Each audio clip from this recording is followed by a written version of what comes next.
श्रुतिस्मृतिपुराणानाम् आलयं करुणालयं नमामि भगवत्पादं शङ्करं लोकशङ्करं शङ्करं शङ्कराचार्यं केशवं बादरायणं सूत्रभाष्यकृतौ वन्दे भगवन्तौ पुनः पुनः। ईश्वरो गुरुरात्मेति मूर्तिभेदविभागिने व्योमवद्व्याप्तदेहाय दक्षिणामूर्तये नमः। गुकारस्त्वन्धकारो वै ऋकारस्तन्निवर्तकः अन्धकारनिरोधित्वात् गुरुरित्यभिधीयते। सदाशिवसमारम्भां शङ्कराचार्यमध्यमाम् अस्मदाचार्यपर्यन्तां वन्दे गुरुपरम्पराम्। ॐ सहनाववतु सहनौ भुनक्तु सह वीर्यङ्करवावहै तेजस्विनावधीतमस्तु मा विद्विषावहै। ॐ शान्ति शान्ति शान्तिः। सर्वस्वरूपे सर्वेशे सर्वशक्तिसमन्विते भयेभ्यस्त्राहि नो देवी दुर्गे देवी नमोऽस्तुते। रोगानशेषानपहंसि तुष्टा दृष्टा तु कामान् सकलानभीष्टान् त्वामाश्रितान् विपन्नराणां त्वामाश्रिता ह्यश्रयतां प्रयान्ति। सर्वाबाधा प्रशमनं त्रैलोक्यस्याखिलेश्वरी एवमेव त्वया कार्यम् अस्मद्वैरिविनाशनम्। सर्वस्वरूपे सर्वेशे सर्वशक्तिसमन्विते भयेभ्यस्त्राहि नो देवी दुर्गे देवी नमोऽस्तुते। रोगानशेषानपहंसि तुष्टा रुष्टा तु कामान् सकलानभीष्टान् त्वामाश्रितान् विपन्नराणां त्वामाश्रिता ह्यश्रयतां प्रयान्ति। सर्वाबाधा प्रशमनं त्रैलोक्यस्याखिलेश्वरी एवमेव त्वया कार्यम् अस्मद्वैरिविनाशनम्। सर्वस्वरूपे सर्वेशे सर्वशक्तिसमन्विते भयेभ्यस्त्राहि नो देवी दुर्गे देवी नमोऽस्तुते। रोगानशेषानपहंसि तुष्टा दृष्टा तु कामान् सकलानभीष्टान् त्वामाश्रितान् विपन्नराणां त्वामाश्रिता ह्यश्रयतां प्रयान्ति। सर्वाबाधा प्रशमनं त्रैलोक्यस्याखिलेश्वरी एवमेव त्वया कार्यम् अस्मद्वैरिविनाशनम्।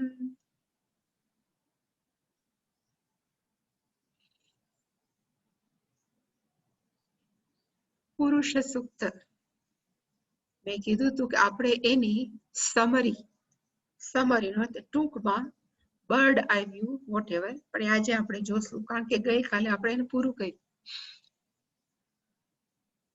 શરૂઆતમાં આપણે જોયું હતું કે પુરુષ સૂક્તમ છે એ ચારે ચાર વેદોની અંદર ઉપલબ્ધ છે. થોડાક ડિફરન્સમાં રુદ્રમ પણ ચારે ચાર વેદમાં છે, પણ થોડાક એકાદ બે મંત્ર આગા પાછા હોય. એવી રીતે પુરુષ સૂક્તમ પણ ચારે ચાર વેદની અંદર ઉપલબ્ધ છે. અત્યારે મેં જે કરાયું કે આપણે જે જોઈ રહ્યા હતા એ કૃષ્ણ યજુર્વેદની અંદર આવેલું છે.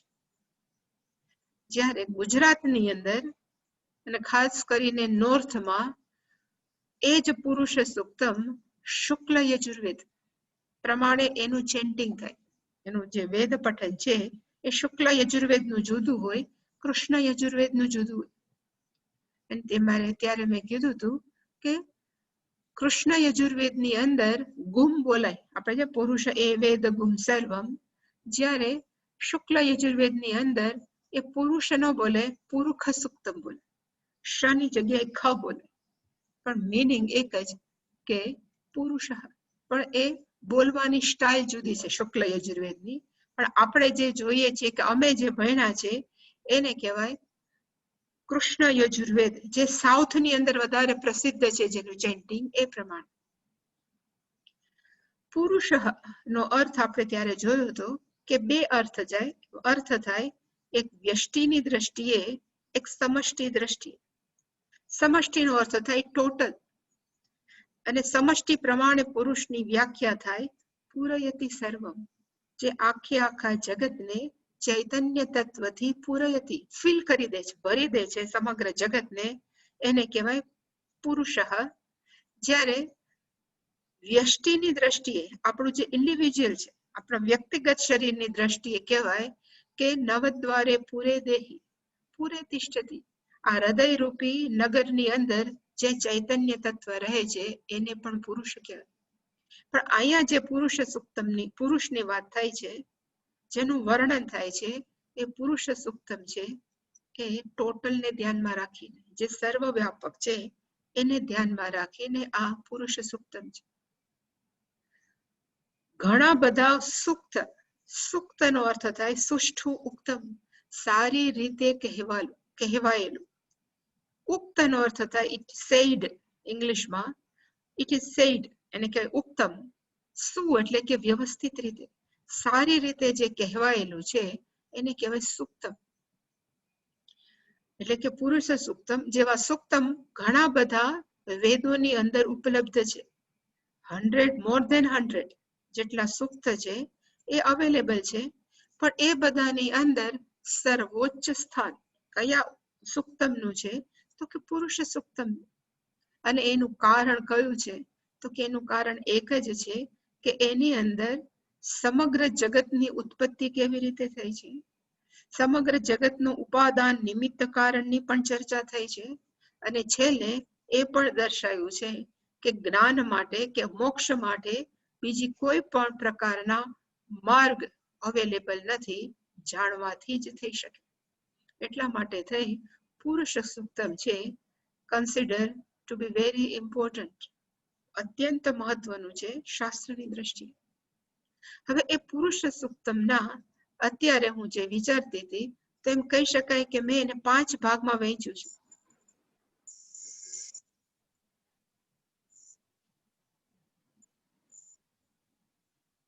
પહેલો ભાગ છે, પછી એનો હું વિશાળ કરીશ, પણ પહેલો ભાગ છે એને કહેવાય એ વિરાટ પુરુષનો મહિમા.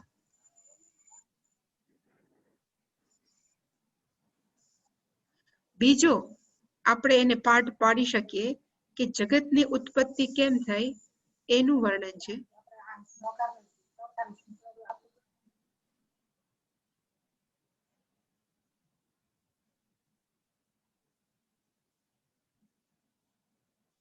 ઓકે, પાછું અનમ્યુટ કર્યું. તમને મહેરબાની કરીને કહું કે પ્લીઝ કોઈ અનમ્યુટ ન કરો, અવાજ બધા ડિસ્ટર્બ થાય.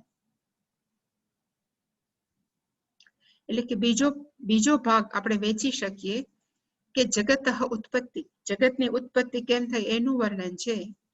પછી ત્રીજો પાર્ટ એની અંદર છે કે એ પુરુષ કેવું હોઈ શકે. ધારો કે સમગ્ર યુનિવર્સને એક જ મનુષ્યની આકૃતિની અંદર કલ્પના કરવામાં આવે તો એ સમગ્ર આકૃતિની અંદર યુનિવર્સની અંદર એનું મુખ કયું, એના પગ ક્યાં, હાથ ક્યાં, એનું બધું વર્ણન છે. પછી ચોથા પાર્ટને કહી શકાય કે એની અંદર જ્ઞાન આપવામાં આવ્યું છે, અને ખાસ કરીને આત્મજ્ઞાન, સેલ્ફ નોલેજ, એનું વર્ણન છે.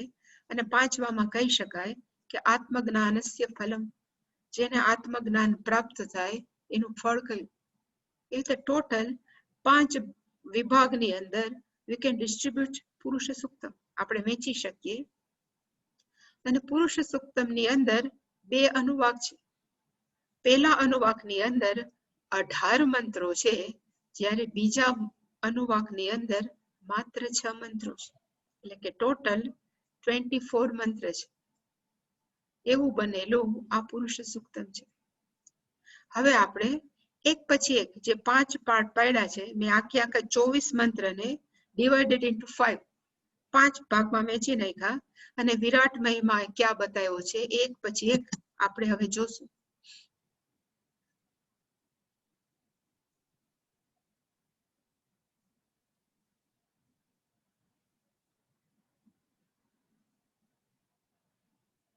પેલો છે એ પુરુષનો મહિમા, ગ્લોરી. આપણે જે ઇંગ્લિશમાં કહેવાય ગ્લોરી, ગુજરાતીમાં એને કહેવાય મહિમા. જે પુરુષનું અહીંયા વર્ણન થાય છે, પુરુષનો પરમાત્મા, જે પરમાત્મા જે સર્વવ્યાપક છે, જે સમગ્ર સ્થૂળ શરીર બ્રહ્માંડનું બની ગયા છે, એનું વર્ણન પેલા 3 મંત્રની અંદર કરવામાં આવ્યું છે.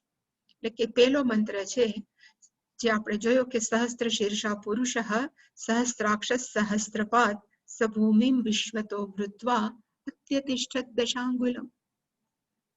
પુરુષ સમગ્ર સ્થૂળ શરીર વાળા પરમાત્મા, એને અસંખ્ય મસ્તકો છે. શીર્ષ એટલે કે મસ્તક, અસંખ્ય આંખ છે, અસંખ્ય પગ છે. અસંખ્યનો અર્થ થાય કે દુનિયાની અંદર જેટલા જીવાત્માઓ છે, એ જીવાત્માઓના જેટલા મસ્તક છે, જીવાત્માઓની જેટલી આંખ છે કે જેટલા પગ છે, એ બીજું કોઈ નહીં પણ માત્ર એક વિરાટ જ છે, બીજું કોઈ નથી. આ પહેલા લાઈનનો અર્થ. બીજી લાઈન આપણે જોઈતી સભૂમિ વિશ્વતો વૃત્વા. એ પરમાત્મા છે એ સમગ્ર વિશ્વને વ્યાપીને રહેલો છે. અને કેવી રીતે વ્યાપીને રહેલો છે? તો કે જેવી રીતે માટી છે એ ઘડાને વિશ્વતઃ વૃત્વા વ્યાપીને રહેલી છે, એવી રીતે એ સભૂમિ, ભૂમિનો અર્થ થાય સમગ્ર બ્રહ્માંડ, એને વિશ્વતઃ સમગ્ર વ્યાપીને એ જાણે કે ઉભા છે, રહેલા છે. એનો અર્થ કે અહીંયા કહેવા માંગે છે કે એ પરમાત્મા છે એ સમગ્ર જગતનું ઉપાદાન કારણ છે.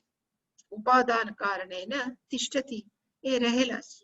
એટલે કે આ વાક્ય છે એ ઉપાદાન કારણ છે સાબિત કરે છે. એના પછીની અંદર અત્યતિષ્ઠત દશાંગુલમ, એ પરમાત્મા કેવા છે?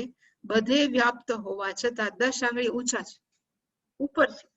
હવે એ દ્વારા ખરેખર કહેવા શું માંગે છે? તો કે સપોઝ ભગવાન છે એ સમગ્ર વિશ્વની અંદર વ્યાપ્ત હોય, બધાની અંદર પરોવાયેલા હોય, તો વ્યક્તિગત દુઃખને આપણે ભેગું કરીએ તો કેટલું થાય? એક વ્યક્તિગત માણસોનું દુઃખ કેટલું હોય? આપણે મારા દુઃખ જેવું કોઈનું દુઃખ નથી, એવું હંમેશા માનીએ છીએ. હવે ભગવાન જો બધાને વીંટળાઈને ઉભા હોય, બધાના હૃદયની અંદર વ્યાપેલા હોય, તો પરમાત્માનું દુઃખ કેટલું? અસંખ્ય માણસોનું દુઃખ ભેગું થાય એટલાય દુઃખી થાય. પણ એ ખરેખર કેવા છે? તો દિષ્ઠત દશાંગુલમ, એ 10 આંગળ અલગ છે. એનો અર્થ બધામાં વ્યાપેલા હોવા છતાં અલિપ્ત છે, એવું બતાવવા માંગે છે. એટલે જ શાંતાકારમ ભુજગશયનમ છે, પરમાત્મા કેવા છે? તો કે અલિપ્ત છે. જેવી રીતે ઇલેક્ટ્રિસિટી છે, બલ્બ તૂટી જાય કે વોશિંગ મશીન બગડી જાય, ઇલેક્ટ્રિસિટી અલિપ્ત, એને કાંઈ ન થાય. એવી રીતે પરમાત્મા વિશ્વતઃ વૃત્વા છે, બધાને વ્યાપીને રહેલા છે, છતાં પણ કેવા છે? તો કે અલિપ્ત છે.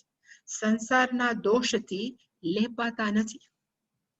અને એનાથી એક બીજું પણ એક સાબિત કરવા માંગે છે, જો આ ઉપાદાન કારણ હોય તો અત્યતિષ્ઠત દશાંગુલમ, લેપાતા નથી. અને કઈ વ્યક્તિ ન લેપાય? તો કે જે ચૈતન્ય તત્વ હોય.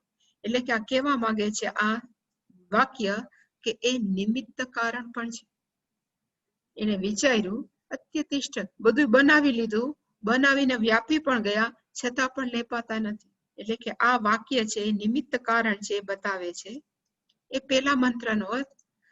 બીજા મંત્રની અંદર અહીંયા જે પણ છે, ઇદમ સર્વમ, ઇદમ સર્વમ સમગ્ર જગત, ઇદમ એટલે કે આ સર્વમ મીન્સ એવરીથિંગ, આખું જગત છે એ કેવું છે? પુરુષ એવ, એ પરમાત્મા જ છે. પુરુષ એવ. અને કયા કયા એ પરમાત્મા છે? તો કે ભૂતકાળમાં જે બની ગયું, પુરુષ એવ. ભવ્ય ભવિષ્યકાળની અંદર પણ જે પણ હશે, એ પણ કયું હશે? તો કે પરમાત્મા જ હશે. અને આની અંદર યચ્ચ છે, ચનો અર્થ થાય વર્તમાન કાળમાં અત્યારે જે પણ કાંઈ છે એ પણ શું છે? ઇદમ સર્વમ પુરુષઃ એવ, માત્ર પરમાત્મા જ છે. એ પરમાત્માનો શું છે? તો કે મહિમા. ભૂત ભવિષ્ય અને વર્તમાન કાળમાં જે પણ હતું, છે કે રહેશે, એ બધું બીજું કોઈ નહીં પણ એ પરમાત્મા છે. આ ઉપરાંત પરમાત્મા શું છે? તો કે ઉત અમૃતત્વસ્ય ઈશાન. ઈશાનનો અર્થ થાય માલિક છે, સ્વામી છે. ભગવાન કેવા છે? તો કે અમૃત તત્વસ્ય ઈશાન. અમૃત તત્વના 3 અર્થ આપણે જોયા હતા. એક, કુદરતી પરિબળો, એને કહેવાય કે અમૃત તત્વ છે, એના એ માલિક છે. બીજું અમૃત તત્વ દેવતાઓ છે, એને કહેવાય આપેક્ષિક અમૃત તત્વ, એના પણ એ માલિક છે. અને આત્મજ્ઞાની, જે હંમેશા પોતાની જાતને ઈશ્વરથી અલગ નથી માનતા, એના પણ એ કેવા છે? તો કે સ્વામી કે માલિક. એનો અર્થ કે એ પોતાના આત્મજ્ઞાની છે, એ પોતાને ઈશ્વરથી અલગ નથી જોતા. એટલે જ ભગવાને 7મા અધ્યાયમાં કીધું છે કે જ્ઞાની તો આત્મૈવ મમ, જ્ઞાની છે મારા આત્મા છે. એટલે કે બધાના પરમાત્મા કેવા છે? તો કે માલિક છે, સ્વામી છે. યદ અન્નેના અતિરોહતિ. અન્ન નો અર્થ થાય ખાવું, ખોરાક. આપણે 5 જ્ઞાનેન્દ્રિયોના શું છે? તો કે એના ખોરાક છે. આંખનો ખોરાક આકાર છે, કાનનો ખોરાક શબ્દ છે, નાકનો ખોરાક ગંધ, સ્પર્શ છે એ ત્વચાનો ખોરાક, અને ખાઈએ છીએ એ આપણે જીવવાનો ખોરાક. એ બધું જ પરમાત્મા થઈ ગયા. 5 જ્ઞાનેન્દ્રિયોનો ખોરાક પરમાત્મા બની ગયા. એનો અર્થ સમગ્ર જગતની અંદર આ 5 વસ્તુ છે: શબ્દ, સ્પર્શ, રૂપ, રસ, ગંધ. એ 5 છે, એનાથી એ અતિરોહતી, એ અભિવ્યક્ત થઈ ગયા. અતિરોહતી, દે આર મેનિફેસ્ટેડ, અભિવ્યક્ત થઈ ગયા બધા વિષયોમાં. આખા જગતના 5 જ્ઞાનેન્દ્રિયોના વિષય થઈ અને જગતની અંદર અભિવ્યક્ત થયા. આટલી વાત કર્યા પછી કોક એમ પૂછે કે બસ આ પરમાત્માનું તમે વાત કરો છો, આટલી જ મહિમા છે? એટલે કે એતાવાનસ્ય મહિમા, આટલી જ મહિમા છે? તો કે નાના, અતઃ જ્યાયાંશ પુરુષ, આના કરતા પણ વધારે શ્રેષ્ઠ એ પરમાત્મા છે. અને કેવી રીતે પરમાત્મા છે શ્રેષ્ઠ? તો આપણે જોયું હતું કે સપોઝ 4 ભાગ કરવામાં આવે એક વસ્તુના, તો આખું જગત છે એ ભગવાનનો એક અંશ છે. જ્યારે 3 અંશ છે એ કેવા છે? તો એનો કોઈ એક્સેસ જ નથી. આપણે એને જાણી જ ના શકીએ કે ત્યાં મહિમા ભગવાનનો કેવો છે. એટલે કીધું કે ત્રિપાદ, ભગવાનના 3 અંશ કે પાદ છે એ કેવું છે? તો કે અમૃતમ દિવી. અમૃતત્વનો અર્થ થાય જેનું ક્યારેય નાશ ન પામે, કે ચૈતન્ય તત્વ. અને ચૈતન્ય તત્વ ક્યાં છે? માણસોને પ્રશ્ન થાય એટલે લખ્યું કે દિવી. દિવીનો અર્થ આપણા પોતાના હૃદયની અંદર પ્રકાશી રહેલું ચૈતન્ય તત્વ. એ જે સર્વવ્યાપક છે, જે આપણી અંદર છે, એ ભગવાનનું શું છે? તો કે 3 પાદ. એટલે કે સત્યમ જ્ઞાનમ અનંતમ કયો. પછી જે પણ વર્ણન છે ઉપનિષદની અંદર, અજહ અમરહ ન અંત પ્રજ્ઞમ ન બહિષ પ્રજ્ઞમ, એ બધું જ ત્રિપાદસ્યમાં ભગવાનનું એ વાસ્તવિક સ્વરૂપ છે. જ્યાં કોઈ પણ વ્યક્તિ છે એ 5 જ્ઞાનેન્દ્રિયોથી એને ન જાણી શકે એટલું ભગવાનનો 3 પાદનો મહિમા છે. જ્યાં આપણું પોતાનું એક્સેસ નથી, ત્યાં આપણે પહોંચી ન શકીએ. માત્ર એક જ પાદને આપણે જાણીએ છીએ. અને એ પાદ કેવું છે? તો કે એની અંદર આ જગત છે, આખું યુનિવર્સ છે. એ કેવું છે? તો કે પરમાત્માનું જગત. અને ભગવાને એના પછીનામાં કીધું ત્રિપાદ ઉર્ધ્વઃ ઉદૈત પુરુષ. એ પરમાત્માના 3 પાદ છે કે 3 અંશ છે, જેને અથવા એમ કહેવાય કે એસ્પેક્ટ છે. ભગવાનને એક રીતે જોવાનો એક એસ્પેક્ટ છે. એ કેવું છે? તો કે ઉર્ધ્વ. ઉર્ધ્વનો અર્થ થાય અલિપ્ત છે. અલિપ્ત અર્થ nobody can go there, nobody can access there. અને ઉદૈતનો અર્થ થાય ઉત્કૃષ્ટ રીતે રહેલા છે. હવે કોઈ એમ કે ત્યાં અશબ્દ, અસ્પર્શ, રૂપ, ત્યાં 5 જ્ઞાનેન્દ્રિય ત્યાં જઈ ન શકે, તો આપણે કેવી રીતે ફીલ કરીએ કે પરમાત્મા કેવા છે? એટલે ઉર્ધ્વનો અર્થ થાય એ કેવા છે? તો કે 5 જ્ઞાનેન્દ્રિયોથી અલિપ્ત. ઉદૈતનો અર્થ થાય ઉત્કૃષ્ટ. એવા આ પુરુષના શું છે? તો કે 3 પાદ. અને આ ત્યાં એનું ડિસ્કશન પૂરું થયું ત્રિપાદનું, કારણ કે એનાથી વધારે છે જ નહીં. ચૈતન્ય તત્વ કેવું છે તો એનાથી વધારે ન થાય. એટલે કે હવે ડિસ્કશન કેનું આવશે તો કે ભગવાનનો એક જ ભાગ. ઇવન 10મા અધ્યાયમાં પણ ભગવાને કીધું છે એકાંશેન વ્યવસ્થિતો જગત, આખું જગત મેં મારા એક અંશથી ધારણ કર્યું છે. એવી રીતે અહીંયા ભગવાનના એક પાદમાંથી અસ્ય ઇહ આભવાત પુનઃ, એક પાદમાંથી ભગવાન છે એ વળી પાછું આખું જગત બની ગયા. પુનઃ એ સાબિત કરે છે કે આ પેલું જગતની ઉત્પત્તિ નથી. પુનઃ નો અર્થ થાય ઇટ્સ એ રિપીટિંગ, વારંવાર પુનરપી જનનમ પુનરપી મરણમ એક શરીરનું થાય છે.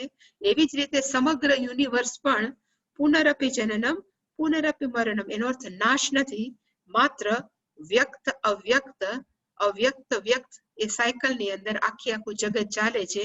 એ શું છે તો કે ભગવાનનો એક અંશ પાદ.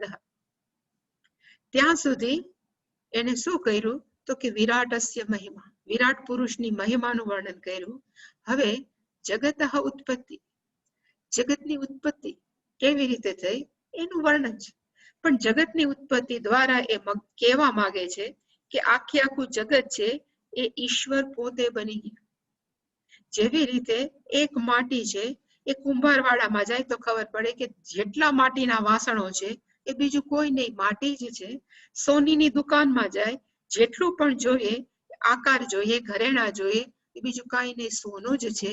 એટલે સમગ્ર જગત, આખે જગત કાંઈ નથી, માત્ર એ વિરાટ પુરુષ છે, એ ચૈતન્ય તત્વ છે. એટલે એને કીધું કે એ એક પાદ હતો. તતઃ વિશ્વમ વ્યક્રામત, એ તતઃ પછી એ પરમાત્માએ વિશ્વં નો અર્થ થાય પોતે વિવિધ રૂપે ભાતી, વિવિધ રૂપે વ્યક્રામત, એ બધા સામે ઉપસ્થિત થઈ ગયા. અને ભગવાન શું થયા એટલે એને કીધું શાસન અનશન. અશન એક શબ્દ છે, અશન નો અર્થ થાય ખાવું. ખાઈ કોણ શકે? ટેબલ ખુરશી તો નથી ખાતા, તો એ કેની અંદર આવે તો કે અનશન, જે ન ખાઈ શકે. અને અશન એટલે આપણે બધા જે ખાઈ શકીએ. એટલે ભગવાન શું થયા તો કે શાસન પણ થયા, ખાઈ શકે. ચેતન તત્વ પણ જે જગતમાં દેખાય છે એ પણ ઈશ્વર છે. અનશન જે નથી, જડ દેખાય છે, એ પણ શું છે તો કે એ પણ પરમાત્મા જ છે. એનો અર્થ પરમાત્મા જડ અને ચેતન રૂપે સમગ્ર વિશ્વની અંદર એ વ્યાપી રહ્યા છે. આટલું કર્યા પછી હવે આખી જગતની ઉત્પત્તિ કેમ થઈ એનું વર્ણન કર્યું કે તસ્માદ વિરાડ અજાયત. અહીંયા શબ્દ છે વિરાટ, ત્યારે આપણે ડિસ્કશન કર્યું હતું કે અહીંયા વિરાટ નો અર્થ થાય માયા. પેલું કે સૌથી પહેલું જગતની ઉત્પત્તિ કરી તો ભગવાન તો કહેવાય ને કે સત્યમ જ્ઞાનમ અનંતમ છે, એ તો અજહ છે. તો સૌથી પહેલું ભગવાને કોને એક્ટિવેટ કર્યા તો કે માયા તત્વ. એટલે કે વિરાડ અજાયતનો અર્થ થાય સૌથી પહેલા કોનો ઉત્પત્તિ થઈ તો કે માયા. અને માયામાંથી વિરાજ એટલે કે માયામાંથી અધિપુરુષ એ પરમાત્મા. અને પરમાત્મા આપણે જયારે કહી તો એ જ ચૈતન્ય પણ કેવું માયા સહિત ચૈતન્ય. ઈશ્વર જયારે કહીએ ત્યારે ઈશ્વર ક્યારે એકલું ન હોય, પણ એ ઈશ્વરને હંમેશા કહેવાય માયા સહિતમ ચૈતન્ય. એટલે કે એ પુરુષનો માયા સહિત ચૈતન્ય તત્વ એ વિરાટ પુરુષનો જન્મ થયો. અને જન્મ થઈને સજાત અત્યરિચ્યત, એ વિવિધ રૂપે બનવા માંડ્યો. જેવી રીતે મેં હમણાં એક જોયું હતું કે એક સાપને કહેવાય ને કે એમાંથી સાપ નીકળતા હતા, એક પછી એક અસંખ્ય સાપ નીકળ્યા. એવી રીતે ભગવાને જેવું નક્કી કર્યું કે મારે આખું જગત બનાવવું છે, એટલે પોતે જ અત્યરિચ્યત એ આખું જગત છે બનવા માંડ્યા. અને પછી શું બન્યા એટલે એને કીધું ભૂમિમ અથો પુરઃ, વ્યષ્ટિ અને સમષ્ટિ બંને બની ગયા. એટલે અહીંયા ભૂમિમ નો અર્થ થાય 14 લોક. ભૂહુ ભુવઃ સુવઃ મહઃ જન તપસ્સત્યમ, એ 14 ઉપર 7 ઉપર, અને અતલ વિતલ સુતલ તલાતલ રસાતલ પાતાલ એ બધા. એટલે ભૂમિનો અર્થ થાય 14 લોક, જ્યારે પુરઃ નો અર્થ થાય આપણું પોતાનું સ્થૂળ શરીર. નવદ્વારે પૂરે દેહી, એટલે કે ભૂમિનો અર્થ થાય વ્યષ્ટિ રૂપે પણ ભગવાન બધું બની ગયા, પૂરઃ વ્યષ્ટિ સ્વરૂપે પણ બની ગયા. એવી રીતે ભગવાન છે બધું બની ગયા. અને હવે એક કલ્પના કરી. અને કેવી કલ્પના કરી? તો કે દેવતાઓ છે, ઋષિઓ છે, એ સૃષ્ટિની શરૂઆતની અંદર એ બધા શું કરતા હતા? તો કે એ પુરુષે દેવાહ યજ્ઞમ અતન્વત, એ દેવતાઓએ એક યજ્ઞ ચાલુ કર્યું. અને યજ્ઞની અંદર હોયમાં કોને? આપણે યજ્ઞની અંદર નાળિયેર હોમીએ કે કોઈ પણ વસ્તુ હોમીએ, એને કીધું યત પુરુષેણ હવિષા, એ પરમાત્માને જોઈમાં, કારણ કે બીજું કોઈ મટીરિયલ હતું જ નહીં. એટલે એ લોકોએ કોને? તો કે કલ્પના કરી એક યજ્ઞ છે, યજ્ઞની અંદર આહુતિ કોની આપવા, હોમ કોનો કર્યો? તો એ જ પરમાત્માને જાણો કે પધરાવ્યા. અને જેવા પધરાવ્યા એટલે આપણે કહે ને કે જેવી રીતે પુત્ર કામેષ્ટિની અંદર એક કલ્પના છે કે એક ભગવાન નીકળ્યા, ચરુ નીકળો ને એક પછી એક બધું એને આપવા માંડ્યા. એવી રીતે જેવી રીતે ભગવાનને એ વિરાટ પુરુષને અહીંયા યજ્ઞનો અર્થ લિટરલી યજ્ઞ નથી, પણ માનસ યજ્ઞ, વિચાર રૂપી યજ્ઞ કરતા હતા. કેવી રીતે જન્માવું? એમાંથી પછી એને કોને આહવાન આપ્યું? તો કે પુરુષને. અને એમાંથી વસંત અસ્ય આજ્યમ આસીત. ધારો કે યજ્ઞ કર્યું તો યજ્ઞની અંદર આજ્ય એટલે કે ઘી કયું થયું? તો કે વસંત. અહીંયા વસંતનો અર્થ થાય વસંત ઋતુ જ, પણ કાળ. ભગવાને સૌથી પહેલા કોને ઉત્પન્ન કર્યો? તો કે કાળ. એટલે કે આખી વસંત એટલે કે 6 ઋતુ આવી ગઈ. આના પછી આવે છે, પછી એની અંદર સમિધ હોમવાના હતા. તો સમિધ કયું છે? તો કે ગ્રીષ્મ. ગ્રીષ્મ ઋતુ એટલે ઉનાળાની અંદર સૂકા લાકડા હોય, તો ગ્રીષ્મ ઋતુ છે એ જાણે કે યજ્ઞના સમિધ છે. શરદ હવિ, શરદ ઋતુ છે એ જવતલ કહેવાય ને હવિસ કહેવાય. આપણે જે હોમીએ તો શરદ ઋતુ છે એ શું છે? તો કે જાણે કે હવિસ. સપ્તસ્ય અસ્ય પરિધય, પરિધિ આપણે એક શબ્દ જોયો હતો. પરિધિનો અર્થ ખરેખર થાય કે યજ્ઞની યજ્ઞકુંડ હોય ને એની અંદર જે પધરાવાની વસ્તુ હોય એ પરિધિ કહેવાય. અને એ 7 હોય અને અમુક જગ્યાએ જ એને મૂકવાનું હોય, અને પર્ટિક્યુલર જગ્યા છે એને કહેવાય પરિધિ. એટલે કે સપ્ત શું છે? તો કે દુર્વા. ત્યાં એવું કલ્પના કરી હતી કે દુર્વા મૂકવાના હોય, પણ એમાંથી એને કહેવા માંગે છે કે પરિધિનો અર્થ થાય 7 છંદ. આપણે એમ બોલીએ છીએ કે ઘણા બધા છંદ છે, મંદાક્રાંતા, શિખરણ, એવા ગુજરાતીમાં જાત જાતના છંદ છે. પણ શાસ્ત્ર વેદોની અંદર માત્ર 7 જ છંદ છે, જેની લિસ્ટ આપણે જોયું હતું. જગતી, અનુષ્ટુપ, ત્રિષ્ટુપ, પંક્તિ, એવા જાત જાતના ટોટલ, ગાયત્રી, ઉષ્ણિક, 7 છંદ છે. એ છંદ ઉત્પન્ન થયા એટલે કે સપ્તાસ્યાસન પરિધિ, એટલે કે 7 છંદ ઉત્પન્ન થયા.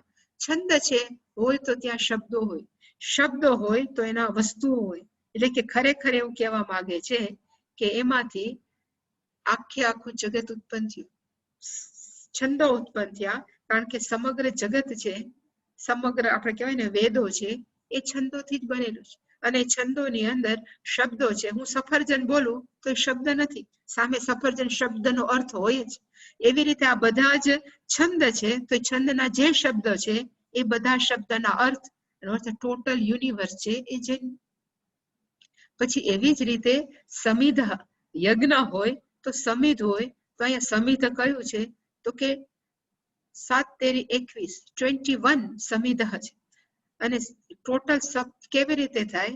એટલે મેં કીધું હતું 5 + 5 + 5 + 5, 5 જ્ઞાનેન્દ્રિય, 5 કર્મેન્દ્રિય, પંચ પ્રાણાહ, પંચ તન્માત્રાહ અને અહંકાર.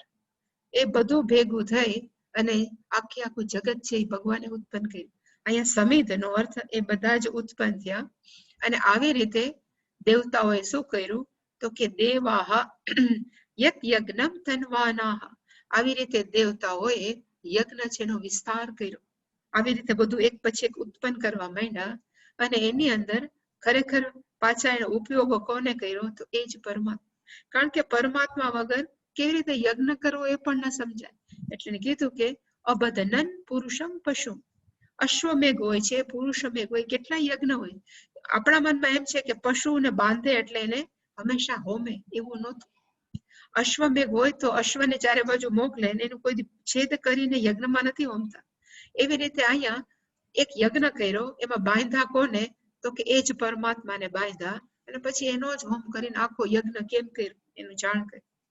એટલે કે બાંધીને તમ યજ્ઞમ પરહિષિ પ્રોક્ષણ, એ બધા દેવતાઓએ શું કર્યું?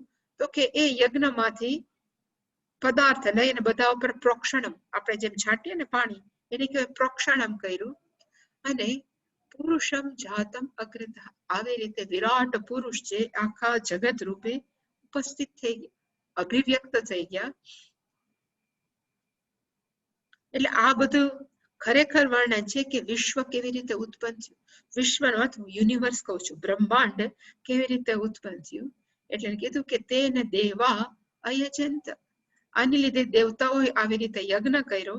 અને યજ્ઞ કરવા વાળા કોણ હતા? તો કે સિદ્ધ પુરુષો, ઋષય, એ આ બધા જ. તસ્માત યજ્ઞાત સર્વભૂત, જે પણ હતું. એટલે અહીંયા એવું કહેવાય છે કે જ્યારે યજ્ઞ કરીને ત્યારે આપણે હોમીએ. એવી રીતે આપણે જ્યારે માનસ યજ્ઞ કરીએ ત્યારે માનસ યજ્ઞની અંદર કાંઈક તો હોમવું પડે ને. તો આપણે ખરેખર શું હોમવું જોઈએ? તો કે આપણી પોતાની નેગેટિવિટીઝ, જે નકારાત્મક લાગણીઓ છે, ભગવાનને કહે કે અમે તમને હોમીએ છીએ, યુ કીપ વિથ યુ, તમે તમારી પાસે રાખો. એવી રીતે આ દેવતાઓએ શું કર્યું? તો બધું હોમ. પછી હોમવાથી વળી પાછું કઈક ઉત્પન્ન થયું. એટલે કીધું શું ઉત્પન્ન થયું? તો કે સંવૃતમ પૃષદ આજ્યમ. આજ્યમ નો અર્થ થાય ઘી, પૃષદ નો અર્થ થાય દહીં, સંવૃતમ એનો અર્થ થાય ઘી, દહીં, દૂધ, એ બધું ઉત્પન્ન થયું. એનો અર્થ કે બધી સામગ્રી જે પણ આપણને જરૂર પડે, માત્ર યજ્ઞમાં નહીં, ઇવન કુકિંગમાં, એ બધી જ સામગ્રી છે એ સંવૃતમ ઉત્પન્ન થઈ. પ્લસ બીજું શું ઉત્પન્ન થયું? તો એને કીધું કે પશુન વાયવ્યાન આરણ્યાન ગ્રામ્યાહ ચક્રે. ચક્રે ક્રિયાપદ છે, એનો અર્થ થાય ઉત્પન્ન થયું. ભગવાને બધું શું ઉત્પન્ન કર્યું? તો કે વાયવ્યાન નો અર્થ થાય પક્ષીઓ ઉત્પન્ન કર્યા, જેટલા પક્ષીઓ છે. આરણ્યાન નો અર્થ થાય વનમાં જે બધા જ કાંજીવન એમ કહેવાય, એ બધા જ પ્રકારના પશુઓને ઉત્પન્ન કર્યા. ગ્રામ્યા, આપણી ભેગા જે રહે છે, ગાય ભેંસ છે, એ બધા પશુઓને પણ ભગવાને ઉત્પન્ન કર્યા. ચક્રે, ટૂંકમાં એમ કહી શકાય કે મનુષ્ય સિવાયની બધી જીવોની ઉત્પન્ન થઈ ગઈ, કારણ કે મનુષ્ય આવશે જુદા એટલા માટે. પણ બધી જ 84 લાખ યોની ભગવાને ઉત્પન્ન કરી. ફરી વાર યજ્ઞાત સર્વહૂત, ફરી પાછી આહુતિ આપી. અને આહુતિમાંથી શું ઉત્પન્ન થયું? તો કે રુચઃ, સામાની અને યજુઃ. રુચઃ ઋગ્વેદ ઉત્પન્ન થયા, સામાની સામવેદ ઉત્પન્ન થયા, યજુઃ યજુર્વેદ, કૃષ્ણ યજુર્વેદ, શુક્લ યજુર્વેદ, જગનીરે ક્રિયાપદ છે, એ શું થયા? તો કે ઉત્પન્ન થયા. અને અહીંયા પણ અજાય, જ્યારે પણ હું કહું કે ઋગ્વેદ ઉત્પન્ન થયા, તો ઋગ્વેદના મંત્રો, મંત્રોના શબ્દોના અર્થ, એ બધું ઉત્પન્ન થયું. આખું જગતની અંદર જે પણ નાના મોટા પદાર્થો દેખાય છે, એ બધા જ પદાર્થ છે, એ શું થયું?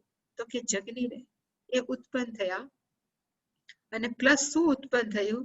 તો કે છંદાંસી જગનીરે તસ્માત. હવે છંદનો અર્થ શું થાય? તો કે છંદનો એક અર્થ થાય 7, આપણે જે મીટર કીધા, ગાયત્રી છે, ઉષ્ણિક છે, એ બધા છંદ છે. પણ એ તો પેલા આવી ગયા. એટલે કીધું કે અહીંયા છંદનો અર્થ થાય, કારણ કે જે વેદો ઉત્પન્ન થયા, એ વેદોને સમજવા માટે એના 6, એને કહેવાય ને કે એની સમજવા માટે ભગવાને એક બીજા 6 ઉપાંગ જન્માવ્યા. એને આપણે જોયું હતું, જ્યોતિષ શાસ્ત્ર, વ્યાકરણમ, નિરુક્તમ, શિક્ષા, એ બધા જ એને કહેવાય સપ્લિમેન્ટરી. એ બધા પ્રકારના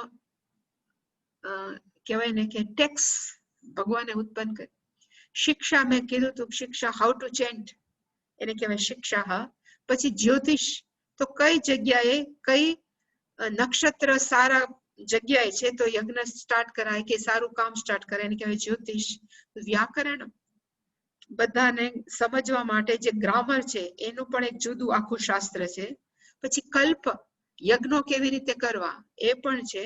પછી એવી જ રીતે નિરુક્તમ, નિરુક્તમ નો અર્થ થાય ઇટિમોલોજી, એક એક શબ્દ છે કેવી રીતે બન્યા નિરુક્તમ. આ બધા ટોટલ 6 છે એ પણ જગની રે, એ પણ બધા શું થયા તો કે ઉત્પન્ન થયા.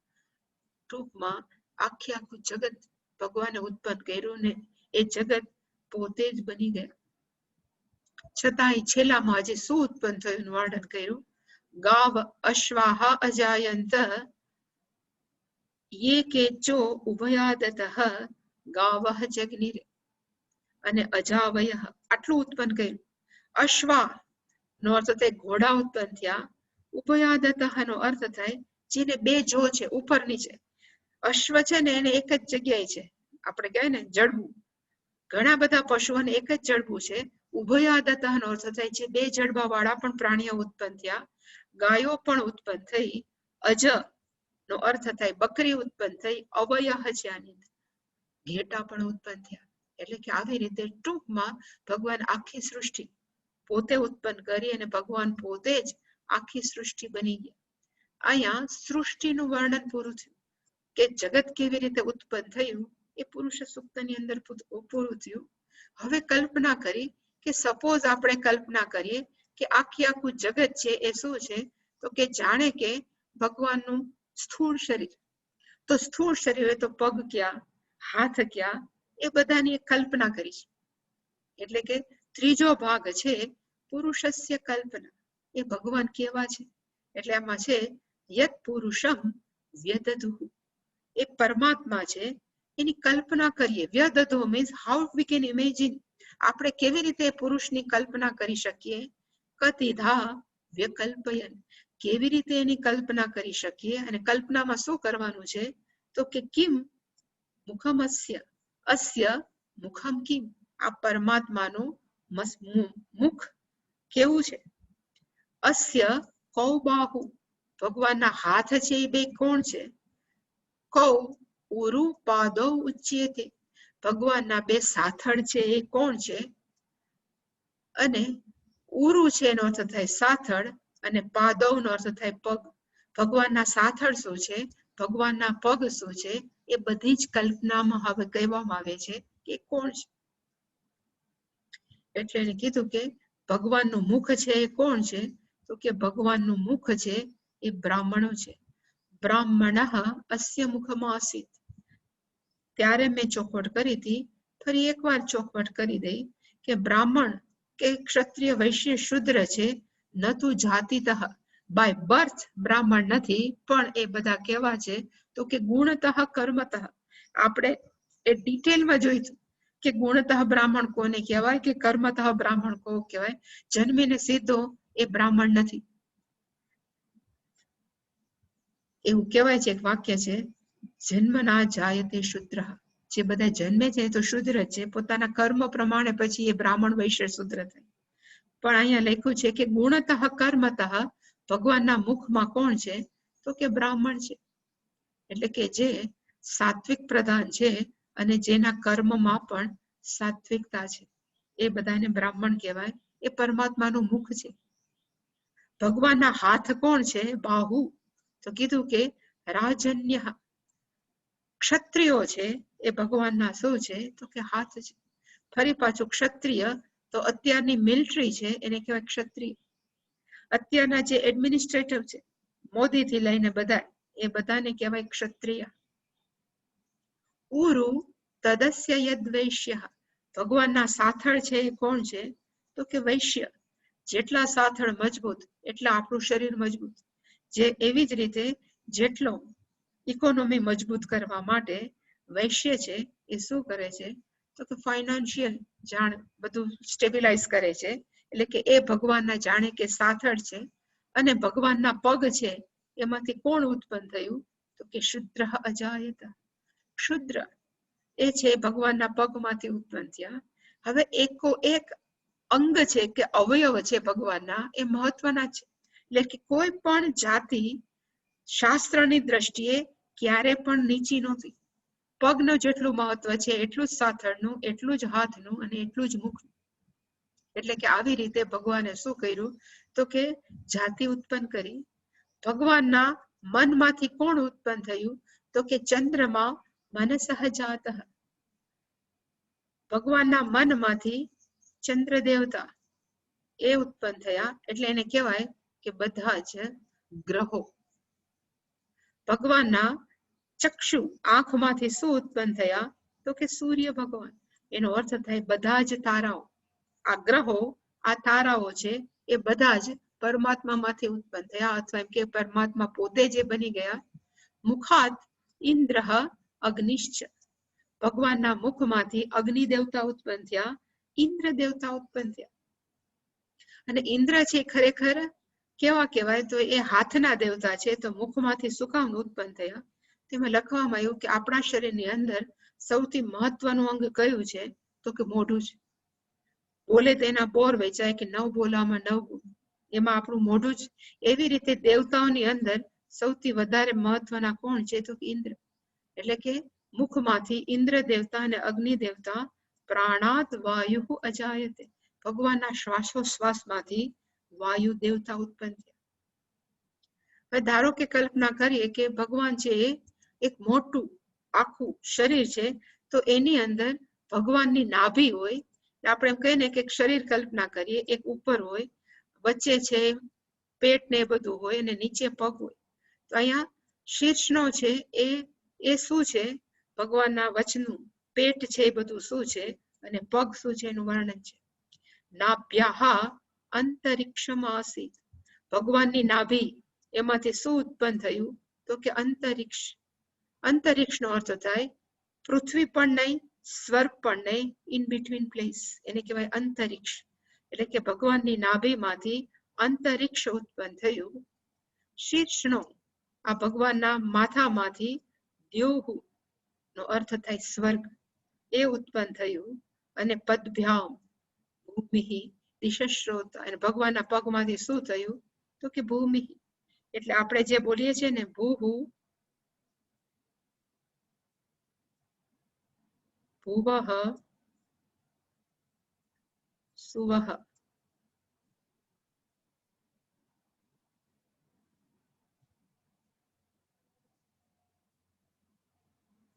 ઓમ ભૂર્ભુવ સુવઃ એટલે કે ભૂહુ એટલે કે પૃથ્વી લોક, ભુવઃ એટલે કે અંતરિક્ષ, અને સુવઃ એટલે કે સ્વર્ગ. આ બધું જ ભગવાનના અંગમાંથી ઉત્પન્ન થયું. તથા લોકાગમ અકલ્પયન.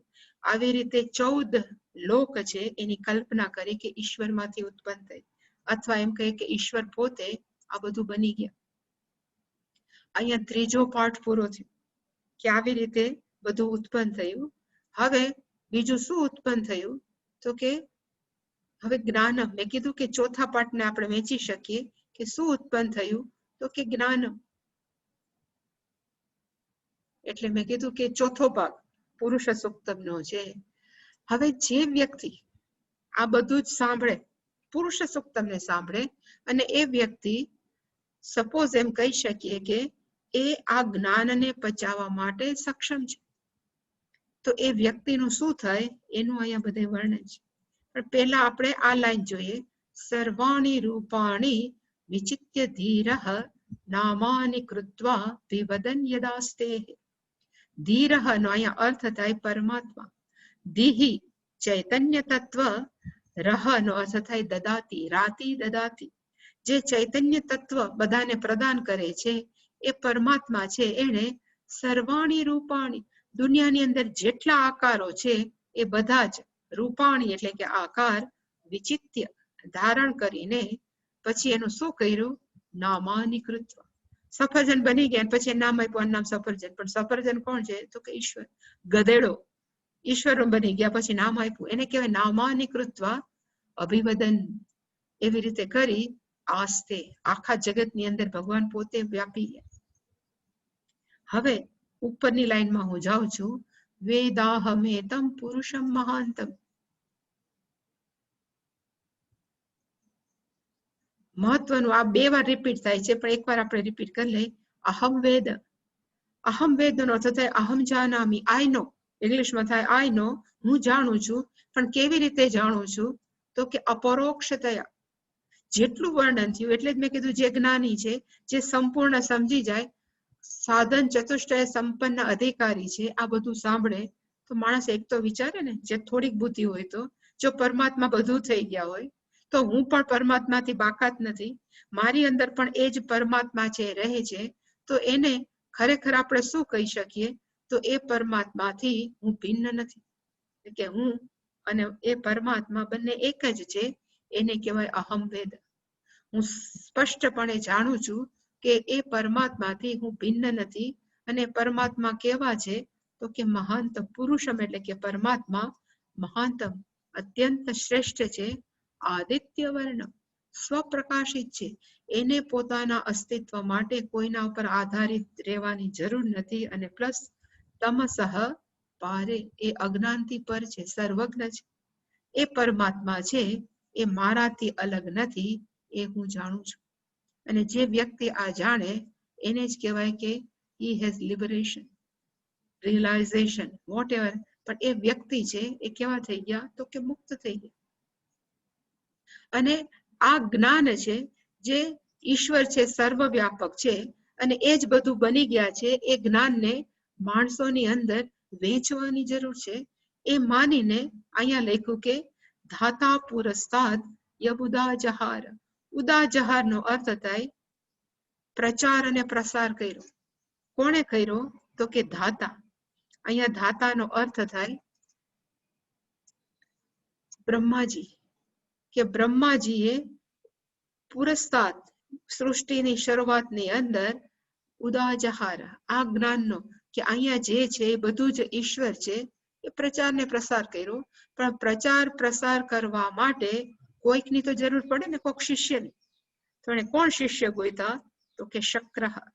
શક્રનો તથા ઇન્દ્ર દેવતા, એને આ જ્ઞાન આપ્યું, અને એ જ્ઞાન પ્રાપ્ત કરીને ઇન્દ્ર પોતે પાછા કેવા થઈ ગયા? તો કે પ્રવિદ્વાન, એ પોતે આત્મજ્ઞાની થઈ ગયા. એને ખબર પડી કે હું કેતો તો ઇન્દ્ર છું, પણ મને ખબર પડી કે ખરેખર તો ઈશ્વર જ છે. એટલે એકવાર જ્ઞાની થયા એટલે આ જ્ઞાન એને ચતસ્ર પ્રદિશ વ્યાપનોતી, આ જ્ઞાન છે એને ચારે દિશાની અંદર ફેલાયું. કોણે? તો કે ઇન્દ્ર દેવતા. અને જેને પણ આ જ્ઞાન પ્રાપ્ત થાય એનું શું થાય? એટલે એને લખ્યું કે તમે બમ વિદ્વાન અમૃત ઇહ ભવતી. જે આ જ્ઞાન પ્રાપ્ત કરે એ વ્યક્તિ છે ઇહ એવ, ઇહ નો અર્થ થાય બાય લિવિંગ ઓનલી, જીવન એવ, જીવતા હોય ત્યારે જ અમૃત ભવતી. એને ખાતરી થાય છે કે શરીર પડશે પણ હું અંદરનું ક્યારે મરવાનું નથી. ઇહ ભવતી, એને મોક્ષ પ્રાપ્ત થાય છે. અને કોક એમ પૂછે કે મોક્ષ પ્રાપ્ત કરવા માટે બીજી કોઈ અવેલેબિલિટી છે, બીજું કોઈ છે? તો કીધું કે ન અન્ય પંથા વિદ્યતે અયનાય, બીજા કોઈ પણ માર્ગ, અયનાય નો અર્થ થાય મોક્ષ માટે થઈ, અવેલેબલ નથી. માત્ર એક જ્ઞાને નતું એવ કૈવલ્ય, માત્ર જાણવાથી જ થાય. અને પછીનું જે વાક્ય છે યજ્ઞેન યજ્ઞમ અયજંત દેવાહ. કલ્પના કરી કે દેવતાઓ છે શું કરે છે? તો કે યજ્ઞ કરે છે. પણ યજ્ઞ કોનો? તો કે યજ્ઞ વડે યજ્ઞ કરે છે. એટલે ત્યારે આપણે જોયું હતું કે બે પ્રકારના યજ્ઞ થઈ શકે. એક ઉપાસના, જાત જાતની ઉપાસના હોય છે. હિરણ્યગર્ભ ઉપાસના છે, ત્યારે આપણે બધી ડિટેલ જોઈતી ઉપાસનાની. એ પ્રમાણે પણ ઉપાસના થઈ શકે. અને એક યજ્ઞને કહેવાય જ્ઞાન યજ્ઞ. હું કોણ છું એ જાણવા માટે જે પોતાનું જીવનને વાપરી નાખે એ પણ યજ્ઞ જ કહેવાય, જે ચોથા અધ્યાયમાં આપણે ડિટેલ જોઈતી. અને આ યજ્ઞ કેવી રીતે કરવા એ બધા જ પહેલેથી ઉપલબ્ધ હતા. તાની ધર્માણી, એ બધા જ ઉપાસના કે યજ્ઞ કેમ કરવા એના ધર્મો, એની ડિટેલ્સ પ્રથમ શરૂઆતથી જ અવેલેબલ હતા. એટલે કે અમુક માણસોએ ઉપાસના રૂપી યજ્ઞ કર્યા તો એનું શું થયું? તો કે દેહ નાકમ મહિમાન સચંતે. નાકમ નો અર્થ આપણું પોતાનું નાક નહીં, ત્યારે મેં કીધું તું સ્વર્ગ. અને એની ડિટેલ પણ જોઈતી, અત્યારે એની જવાની જરૂર નથી, તમારી પાસે છે બધા. એટલે કે એ ઉપાસકો છે એ સ્વર્ગને સચંતે પ્રાપ્નુવંતી, જે ઉપાસના કરે છે એ બધા જ સાધ્યાક્યો દેવાક્યો એ બધા શું પ્રાપ્ત કરે છે? તો કે સ્વર્ગ પ્રાપ્ત કરે. કઠોપનિષદ છે ને એની અંદર યમધર્મ રાજાએ નચિકેતાને કીધું કે તું વરદાન માંગ.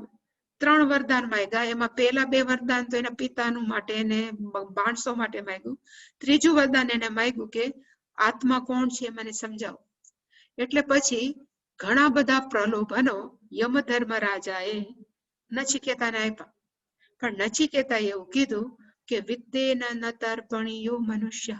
પૈસા ગમે એટલા મળે માણસને શાંતિ નથી, એટલે મારે તમે ગમે એટલો મને રાજા બનાવો, ગમે એટલા પ્રલોભનો આપો, પણ મને એમાં રસ નથી, તમે મને આત્માનું જ્ઞાન આપો. ત્યારે યમધર્મ રાજા બોલ્યા કે હું તારા જેટલો સમજણ વાળો નહોતો. મને એમ થયું કે હું ઉપાસના કરું, અને ઉપાસના કરીને મેં યમધર્મ રાજાનું પદ પ્રાપ્ત કર્યું છે. તું મારા કરતા વધારે શ્રેષ્ઠ છે. અને પછી એને આત્મજ્ઞાન આપ્યું. તો જેને આત્મજ્ઞાન થાય અને જેને એક લોકમાં જવામાં રસ ન હોય એનું શું થાય? તો કે એ પણ નાકમ સચંતે. પણ અહીંયા નાકમ નો અર્થ થાય એ પોતાને ખબર પડે કે હું પોતે જ પરમાત્મા છું. અહીંયા નાકમ નો અર્થ ત્યારે આપણે જોયું હતું કે આપણા પોતાના હૃદયરૂપી ચૈતન્ય તત્વને પણ સ્વર્ગ જ કહેવાય. એને પ્રાપ્ત કરે છે અને એ પછી પાછા નથી આપતા. એ 18મા મંત્રમાં આપ્યું. અને અહીંયા એક અનુવાક પૂરો થયો. બીજો અનુવાક જે 6 મંત્રનો હતો એમાં પેલા 2 મંત્ર મેં આની સાથે જ એડ કર્યા, જ્ઞાન વિભાગ સાથે. ખરેખર જોવા જાય તો આ મંત્ર છે એ કેવી રીતે ઉત્પન્ન થયા એનું વર્ણન છે, પણ આ કાપીને મેં ઉત્પત્તિ સાથે નથી જોડ્યું એટલું. પણ આમાં કહેવા એમ માગે છે કે વિશ્વકર્મણ, જે પરમાત્મા છે, જે આખું જગત બની ગયા છે, એ સંભૂત, એ ઉત્પન્ન આખું યુનિવર્સ કેવી રીતે થયું? તો કે અદ્ભ્ય સંભૂત, પૃથિવ્યે સંભૂત, રસાચ સંભૂત. જલ તત્વમાંથી જગત ઉત્પન્ન થયું, પૃથ્વી તત્વમાંથી ઉત્પન્ન થયું, અને રસનો અર્થ થાય અગ્નિ તત્વમાંથી સમગ્ર જગત ઉત્પન્ન થયું.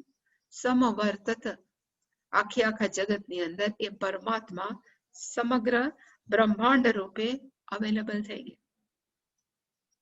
અને પછી એને કીધું કે પરમાત્માએ શું કર્યું?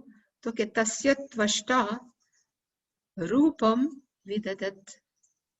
ત્વષ્ટાનો અર્થ આપણે જોયો હતો કે એવા પરમાત્મા કે જ્યારે લય થાય ત્યારે બધું પોતાની અંદર સંકોરી લે. એ ત્વષ્ટાએ હવે પાછું શું કર્યું? તો કે રૂપમ વિદધત, આખા જગતને આકાર આપી દીધો. જેવી રીતે આપણે ઘણીવાર છોકરાઓ નાના હોય ને એને લોટ આપીએ, એમાં હાથી ઘોડા બનાવે, વળી પાછો લોટનો પિંડો બનાવી દે, વળી પાછું બીજું બનાવે.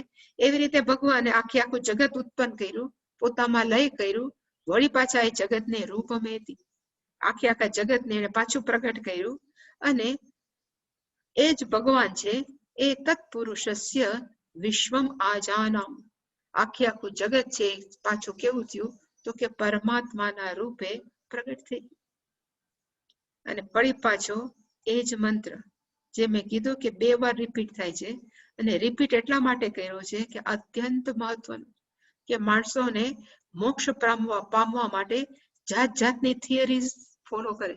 હું આમ કરું તો મને મોક્ષ મળે, પણ એને કીધું ન અન્ય પંથા મોક્ષાર્થે વિદ્યતે. બીજા કોઈ પણ માર્ગ પંથા અયનાય, મોક્ષ માટે અવેલેબલ નથી. કયો માર્ગ અવેલેબલ છે? તો કે જ્ઞાને. કારણ કે મોક્ષ એને જ કહેવાય કે યત પ્રાપ્ત્વા ન નિવર્તન્તે. એકવાર પ્રાપ્ત કર્યા પછી જે પાછું ન આવે એને જ મોક્ષ કહેવાય. હવે જો આપણે કર્મ કરીએ તો કે કર્મ આપણે સપોઝ 30 મિનિટમાં પૂરું કર્યું તો કર્મનું ફળ 30 મિનિટથી વધારે ન હોય. એવી રીતે આપણે અસંખ્ય કલાકો આપણે કર્મ કરીએ તો એનું ફળ અસંખ્ય કલાકો પછી પણ પાછું તો ક્ષીણે પુણ્યે મર્ત્ય લોકમ વિશંતિ થવું જ પડે. એટલે એને કીધું કે કર્મથી મોક્ષ ન પ્રાપ્ત થાય. મોક્ષ છે એ માત્ર જાણવાની જ વસ્તુ છે. કારણ કે હું મુક્ત જ છું એ જાણ્યા પછી બીજું કઈ જાણવાની જરૂર નથી રહેતું. એટલે કે શું જાણવાની જરૂર છે? અહમ વેદ, હું પરમાત્માથી અલગ નથી, એ જ જાણવાની જરૂર છે. અને જાણવાથી વિદ્વાન અમૃત ઇહ ભવતિ. એ વિદ્વાન, એ આત્મજ્ઞાની છે, અહીં નહીં, અહીંયા જીવતા જ પાછો કેવો થઈ જાય છે? તો કે મુક્ત એવ અમૃત નો અર્થ થાય મહિરા વગરનું એ વ્યક્તિ થઈ જાય છે. ન અન્ય પંથા અયનાય વિદ્યતે. અને હવે આનું છેલ્લું આત્મજ્ઞાનનું ફલમ. એક તો એકચ્યુઅલી આત્મજ્ઞાનનું ફલમ છે ને આ છેલ્લું પણ આવી શકે. અને છેલ્લું કયું છે? હજી એક બાકી રહી ગયું ને. પ્રજાપતિ ગર્ભે અંતઃ અજાયમાનો બહુધા વિજાયતે. એનો અર્થ આપણે જોયો તો પ્રજાપતિ એ પરમાત્મા છે. બ્રહ્માંડે અંતઃ ચરતી. એ પરમાત્મા છે સમગ્ર બ્રહ્માંડની અંદર વિચરતી, એ ફરે છે. પણ કેવી રીતે? તો વાયુ વહે છે એ પરમાત્મા છે. એવી જ રીતે આખું આદિ ભૌતિકની અંદર જે પણ આપણી આસપાસની ઘટનાઓ ઘટી રહી છે, કે પછી આપણે કંઈક પ્રકાશ સંશ્લેષણ, એવા કેટલા બધા કુદરતી નિયમો છે, એ સ્વરૂપે ભગવાન શું કરે છે? તો કે વિચરે. અને આપણું પોતાનું શરીર, જે હંમેશા કહું છું, એની અંદર જાત જાતની ફેક્ટરી છે.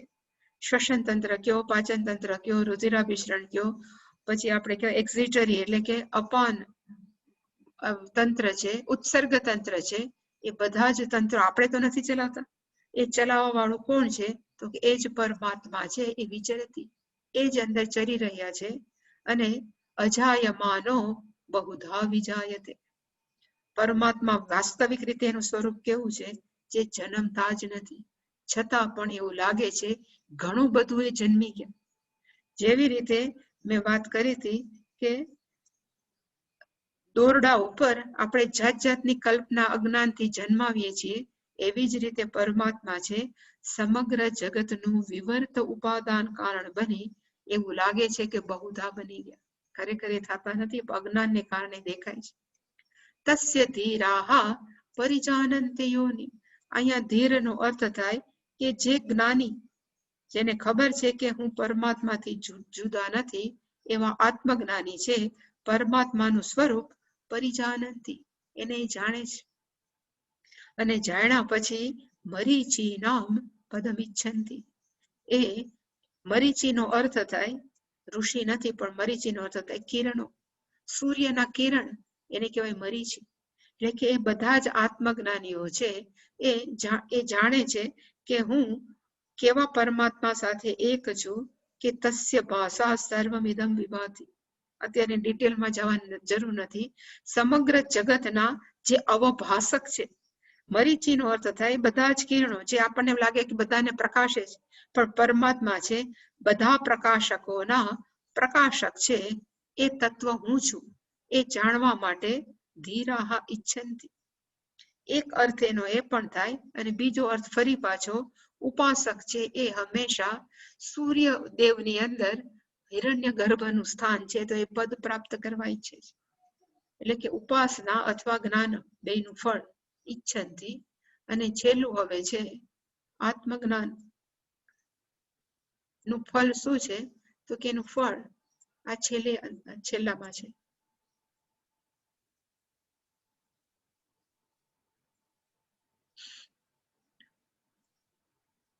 ભગવાન કેવા છે? તો કે આ તપતિ. આ તપતિનો અર્થ થાય એ બધા જ દેવતાઓની અંદર, બધા મનુષ્યોની અંદર આ તપતિનો અર્થ ખરેખર તપે એમ નહીં, પણ બધાની અંદર વિદ્યમાન છે. બધાની અંદર જે પણ ક્રિયાઓ ચાલુ છે, એ ચૈતન્ય તત્વ દ્વારા જ શું કરે છે? તો કે કન્ટિન્યુઅસ છે. એટલે કે ભગવાન બધાના હૃદયની અંદર બેસી અને બધાનું જે કાર્ય કરાવવાનું હોય એ કરાવી રહ્યા છે. એવા પરમાત્મા યો દેવાનામ પુરોહિત. એ પરમાત્મા કેવા છે? તો કે બધા જ દેવતાઓના પુરોહિત. પુરોહિતનો અર્થ થાય આચાર્ય. એટલે કે એક પુરોહિતનો અર્થ થાય આચાર્ય, અને એક પુરોહિત દેવતાઓનું નામ છે બૃહસ્પતિ. એટલે એક અર્થ આપણે જોયો હતો કે એ બૃહસ્પતિ રૂપે દેવતાઓના પુરોહિત તરીકે ઉપલબ્ધ છે. અથવા જો આચાર્ય લઈએ તો એનો અર્થ થાય કે પરમાત્મા આચાર્ય રૂપે સમગ્ર જગતની અંદર આત્મજ્ઞાન આપી રહ્યા છે. જે આપણે કહીએ છીએ દક્ષિણામૂર્તિથી ચાલુ રહી અસ્મદ આચાર્ય, એના એ આચાર્ય છે.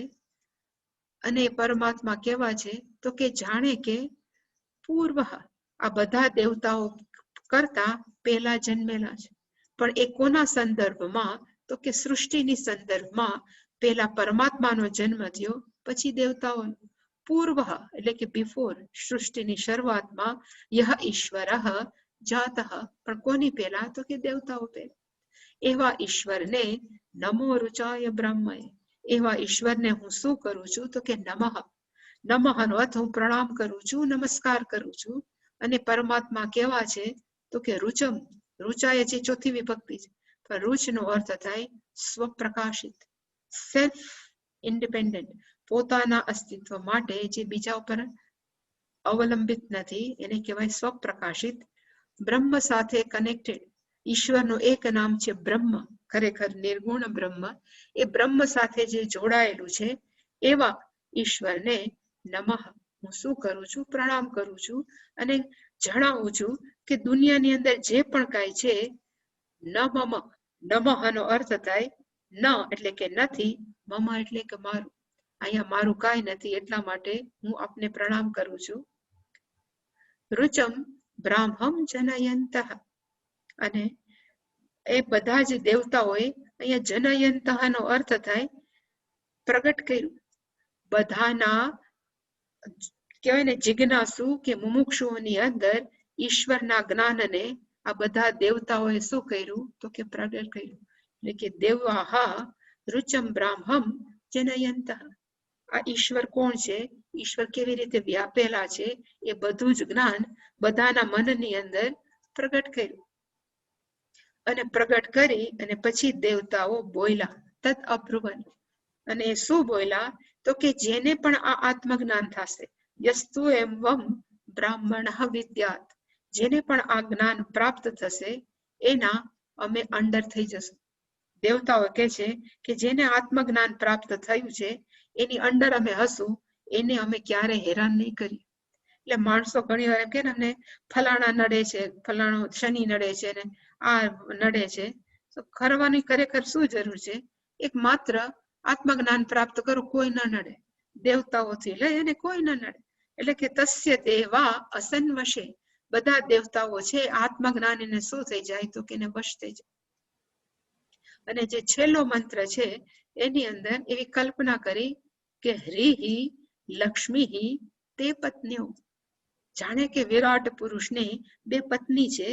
રીહી નો અર્થ થાય, એક તો મેં કીધું તો કે રીહી નો અર્થ થાય લજ્જા. લજ્જાનો અર્થ થાય વન ટાઈપ ઓફ રિસ્પેક્ટ, શરમ નહીં. હું બહુ શરમાઉં છું એને ન કહેવાય, પણ લજ્જા ઇઝ ઇક્વલ ટુ રિસ્પેક્ટ. જાણો કે આપણે કોઈ પણ વ્યક્તિને માનપૂર્વક પ્રણામ કરીએ તો એક લજ્જાપૂર્વક કહેવાય, ઇઝ એ રિસ્પેક્ટ. એટલે કે એક રી નો અર્થ થાય રિસ્પેક્ટ, અને બીજો રી નો અર્થ થાય સરસ્વતી, જેને સાચું ખોટાનું જ્ઞાન છે. એટલે કે એક પત્નીનું નામ છે સરસ્વતી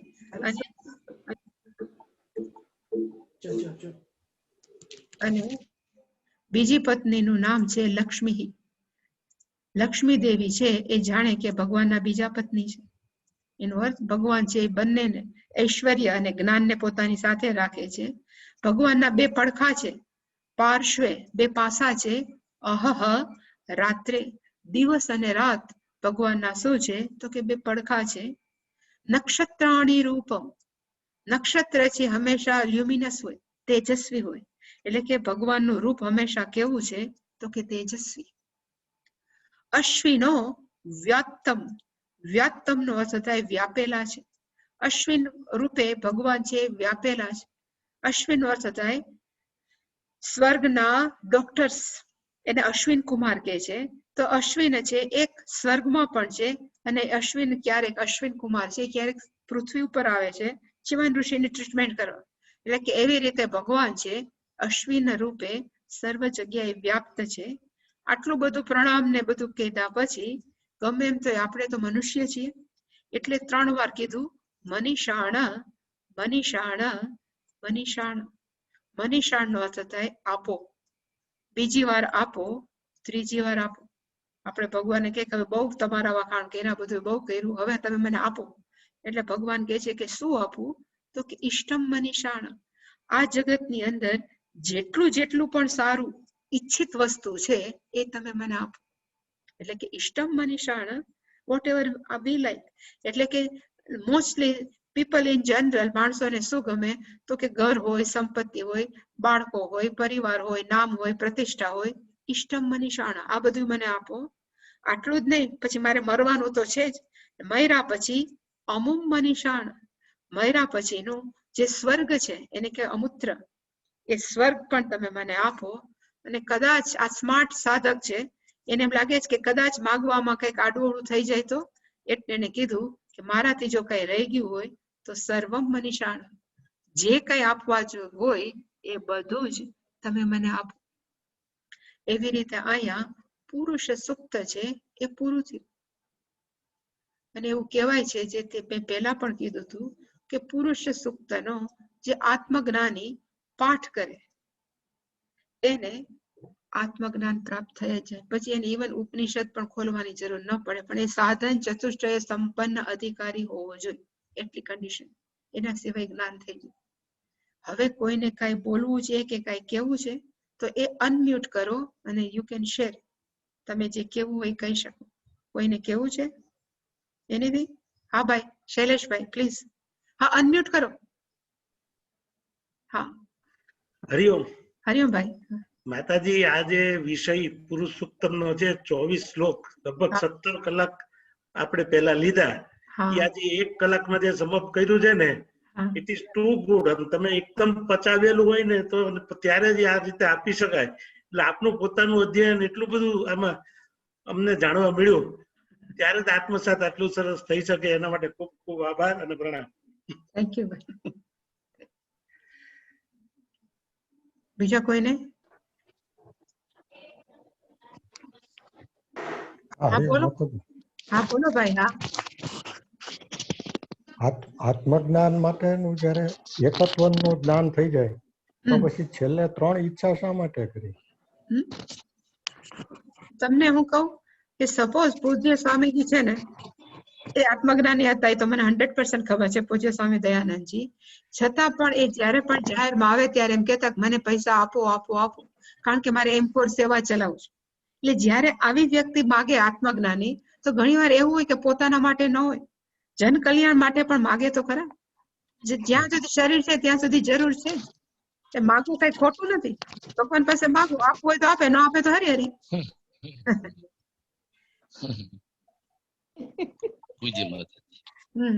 બોલો પ્રકાશભાઈ, કઈ બોલું? હા માતાજી, છેલ્લે જે તમે કીધું ને, જે પુરુષ સૂક્તમાં છેલ્લે, એ તો બહુ અદભુત છે. હું તો રોજ કરું છું ને હવે વધારે ધ્યાન આપીશ. બહુ સરસ. છેલ્લા મંત્રમાં તમે કીધું. પ્રણામ. હાજી ભાઈ. એની વાત હવે કોઈને? હા બોલો. હા વિનોદભાઈ. હાજી બોલો. અમારી પાસે છે ને તમારા અવાજમાં ચેન્ટિંગ થયેલા બીજા સૂક્તમ છે, પુરુષ સૂક્તમ નથી. જો તમારા સંગ્રહમાં હોય ને તો સેન્ડ કરવા વિનંતી. હા હું કરી દઈશ, ચોક્કસ. બીજી રીતે કરે છે પણ મારું ઓછું છે, જરાક ધીમા અવાજમાં છે. હું જરાક વ્યવસ્થિત કરીને મોકલી દઈશ. હા એટલે અમે પ્રોપરલી કરી શકીએ, શીખી શકીએ એમાંથી. હા ઓકે.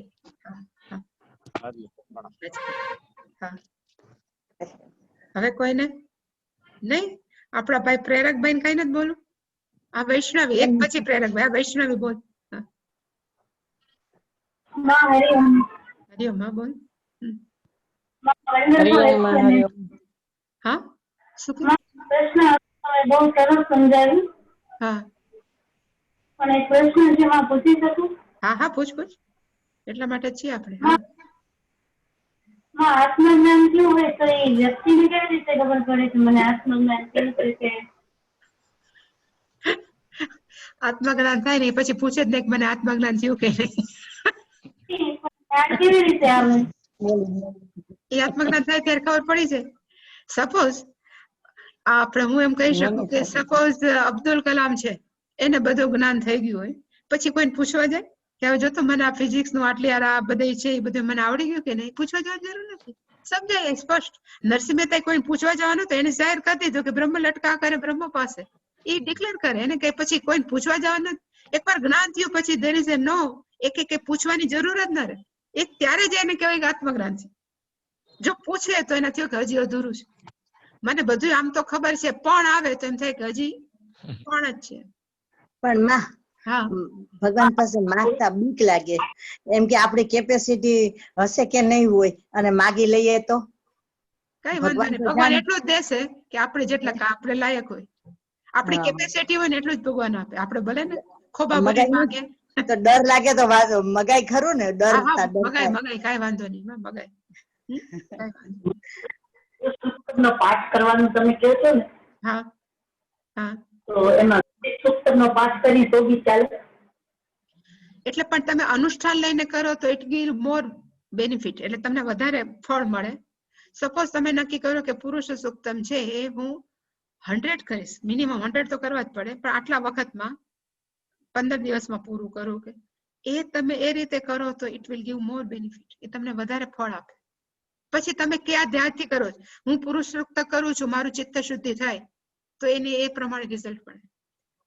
એટલે કે જે ભાવનાથી કરે એ ભાવનાથી આપણે અનુષ્ઠાન કરીએ એ આપણને પ્રાપ્ત થાય. આમાં અનુષ્ઠાન માટે એનો બીજો નિયમ એટલો જ ને કે રોજ નિયમિત એક સમય અને એક સંખ્યામાં નક્કી કર્યું હોય એમાં, એક સંખ્યા અને ટોટલ અમુક પીરિયડ ની અંદર, અમુક ટાઈમ ની અંદર. હવે આપણે અમુક આપણે 50 વર્ષ બેઠા રહે એને અનુષ્ઠાન ન કહેવાય, પણ આપણે વિષ્ણુ સહસ્ત્ર નામ નક્કી કર્યું કે હું 1001 છે વિધિન 2 months કમ્પ્લીટ કરીશ, તો એક સમય એક જગ્યાએ બેસીને પૂરું કરીએ તો અનુષ્ઠાન કહેવાય.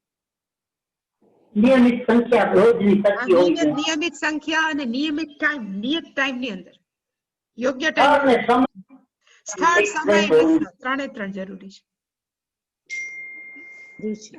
વૈષ્ણવી બેને હમણાં પ્રશ્ન પૂછ્યો ને કે અમને કેવી રીતે ખબર પડે કે આત્મજ્ઞાન થઈ ગયું છે, તો મને એવું લાગે છે કે માણસના વર્તનમાં અને દ્રષ્ટિમાં જ્યારે ફેર આવી જાય તો એમને જાતે ખબર પડી જશે કે મારામાં ચેન્જીસ આવ્યા છે બીજા લોકોને પ્રત્યે. તો this is one of the reason કે આત્મજ્ઞાન થાય.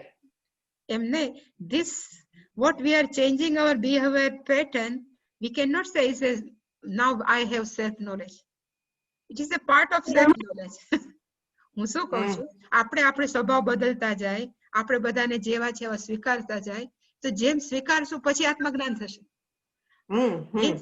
એટલે ઇટ વિલ બી હેલ્પફુલ, એ મદદ થશે.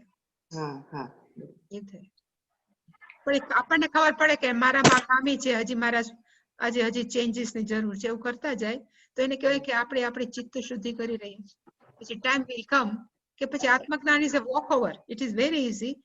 તકલીફ છે એ આપણી અંદરથી બધું કચરો કાઢવાની છે, તકલીફ છે ત્યાં જ છે, પછી ભરાઈ જાય. એ ભરાવા ન દેવો જોઈએ. જેમ આપણે રોજ નાહીએ છીએ, એ શું કામ નાહીએ છીએ કે આપણા શરીરમાં કચરો ન ભરાય, એવી રીતે રોજ આપણે આપણા મનનો કચરો બહાર કાઢવો પડે રોજ રોજ. પછી સાંભળીને પ્રાર્થના, સમજીને પ્રાર્થના કરવાથી બરાબર છે. પ્રેરકભાઈ કઈ બોલું? હરિઓમ. આ તો ખરેખર આમ બહુ શું કહેવાય ને, ઊંચું સૂક્ત એ તમે કહ્યું, મને ખબર હતી પણ અર્થ ખબર નતો. અર્થ પહેલી વાર ખબર પડી. ઘણા વખતે ચેન્ટિંગ કરતો પણ અર્થ ખબર નતો, પણ એક શીખ્યો તો ચેન્ટિંગ કર્યા કરતો હતો, પણ અર્થ હવે ખબર પડી કે વિરાટ પુરુષ એટલે શું છે, અત્યંત દશાંગુલમ એ બધું જે છે એ સમજાવ્યું તમે લેમેન્સ લેંગ્વેજમાં. અને છતાં આ પૂરું કર્યા પછી વન સેકન્ડ આખું સમરાઇઝ કરવું ઇન વન ગો, એ ખરેખર બહુ અમારા માટે બહુ મોટી વાત છે. બાકી તો ચોપડી વાંચવા જાવ તો 200 પાનની ચોપડી છે, એમાં ઘણું બધું પાછું ક્રોસ કરેક્શન ને ક્રોસ રેફરન્સ છે, એટલે બહુ એટલી સમજણ નથી પડતી. પણ જે તમે તો સમજાવો છો સામાન્ય શબ્દોમાં, ઘણા બધા શબ્દો છે કે આપણે જો જાતે સમજવાનો પ્રયત્ન કરીએ તો કાયમ જે કહું છું ગોટે ચડી જઈએ, આપણે ગોટે ચડી જઈએ. એટલે આનો અર્થ આ થાય, આનો અર્થ આ થાય, જે તમે સમજાવો છો ખરેખર બહુ એ થાય છે, એના બહુ લાભ થાય છે એનાથી. ઓકે, ઓમ પૂર્ણમદ કરશું. ઓમ પૂર્ણમદ પૂર્ણમિદં પૂર્ણાત પૂર્ણમુદચ્યતે પૂર્ણસ્ય પૂર્ણમાદાય પૂર્ણમેવાવશિષ્યતે ओम शांति शांति शांति। हरि ओम। श्री गुरुभ्यो नमः। हरि ओम।